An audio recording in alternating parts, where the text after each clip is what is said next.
Town MLA Adireddy Srinivas గత ప్రభుత్వంపై తీవ్ర ఆరోపణలు చేశారు. వైసీపీ ఓటమితో రాష్ట్రానికి మేలు జరిగిందని తెలిపారు.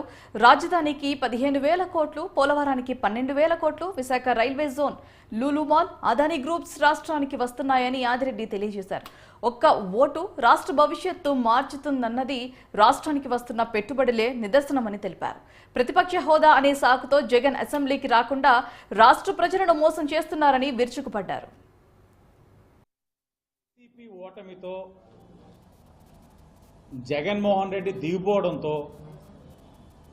ఈ రాష్ట్రానికి ఎన్ని ప్రయోజనాలు వచ్చినాయి అంటే, అమరావతి నిర్మాణానికి 15,000 కోట్లు వచ్చాయి, పోలవరం నిర్మాణానికి 12,000 కోట్లు వచ్చాయి, విశాఖ రైల్వే జోన్ పనులు మొదలయ్యాయి, అమరావతికి రైల్వే లైన్ వచ్చింది, విశాఖ ఉక్కు ప్రైవేటీకరణ ఆగింది, రోడ్ల నిర్మాణానికి కేంద్రం నుంచి 6,500 కోట్లు వచ్చాయి, గతుకులున్న రోడ్లు పోతా ఉన్నాయి, గంజాయి సరఫరా ఆగింది, లూలు మాల్ మళ్ళా విశాఖపట్నానికి వస్తూ ఉంది, టాటా గ్రూప్ వచ్చింది, రిలయన్స్ 65,000 కోట్ల పెట్టుబడులకి వస్తూ ఉన్నారు, అదానీ గ్రూప్ పెట్టుబడులు పెట్టడానికి వస్తూ ఉన్నారు, 140,000 కోట్ల పెట్టుబడులు నిపాన్ ఎస్ఎల్ఆర్ గ్రూపు వస్తూ ఉంది.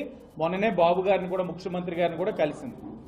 అంటే అనేది ఒక్క ఓటుతో ఈ రాష్ట్రం మారుతుంది అనడానికి, ఏదైతే ఈ అరాచకం నుంచి అభివృద్ధి వైపు అడుగులు వేస్తా ఉందనడానికి ఇవన్నీ నిదర్శనాలు. కేవలం 5 నెలలు ఇవన్నీ సాధించిన ఘనతలు. 5 నెలలు పట్టింది.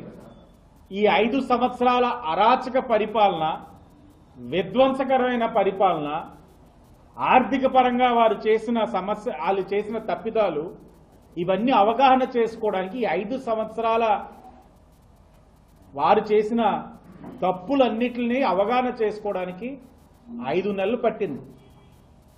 5 నెలలు పట్టిన తర్వాత బడ్జెట్ ప్రవేశపెట్టున్నాం.